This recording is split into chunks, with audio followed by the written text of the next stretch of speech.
দেশের সুইমিংয়ে সাফল্য আসে, তবে তা অনিয়মিত।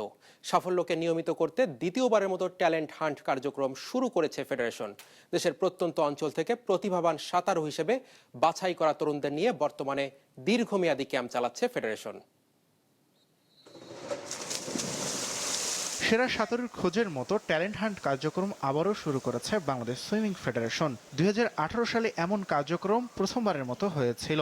এবার আবারও তেমনি প্রতিভা খোঁজার কাজ শুরু করেছেন সুইমিং এর কর্মকর্তা। লক্ষ্য তাদের 2019 এসএ গেমসে 2টি স্বর্ণ জেতা মাহফুজা খাতুন শিলার মতো সাফল্যমণ্ডিত সাঁতারু তৈরি করা। 2025 সালে এই ট্যালেন্ট হান্ট শুরু হয়েছে সারা দেশের 650 সাঁতারু নিয়ে। এর মধ্য থেকে বাছাই করে 40 জন ছেলে ও 25 জন মেয়ে মোট 65 সাঁতারুকে নিয়ে 2026 সালের জানুয়ারিতে 2 বছর মেয়াদী ক্যাম্প শুরু করেছে ফেডারেশন। আমার লক্ষ্যটা আমি অলিম্পিকে গোল্ড পাইতে চাই। এখানে আমার কোচেরা অনেক প্র্যাকটিস করাই, অনেক কষ্ট করি আমি। এখানে অনেক মানুষ সাঁতার পারে না, তাই আমি পুকুরে চিন্তা করছি, আমি পুকুরে সাঁতার কাটছি। এশিয়া মহাদেশের ভিতরে বাংলাদেশ এটি ছোট একটি দেশ, যার মানচিত্র অনেক ছোট। কেউ এই দেশকে চেনে না। আমি চাই অলিম্পিকে যেতে, বাংলাদেশের পতাকা উত্তোলন করতে, দেশকে রিপ্রেজেন্ট করতে। সুইমিং জিনিসটা আমার ছোটবেলা থেকে আগ্রহ ছিল যে আমি একজন সুইমার হব, তো এই জন্য আমার সুইমার হিসেবে আসা। আমি চাই যে আমাদের বাংলাদেশকে মানে বিশ্বের একটা ভালো স্থানে নিয়ে যাইতে। এই সাঁতারটা হচ্ছে আমার খুব ভালো লাগে, আর এটা হচ্ছে একা মানে কোনো দলীয় খেলা না, একক খেলার জন্য এটা আরো বেশি ভালো লাগে। আমি অলিম্পিক খেলবো, বাংলাদেশের স্থান আরো অনেক উঁচুতে নিয়ে যাব, এটা আমার স্বপ্ন।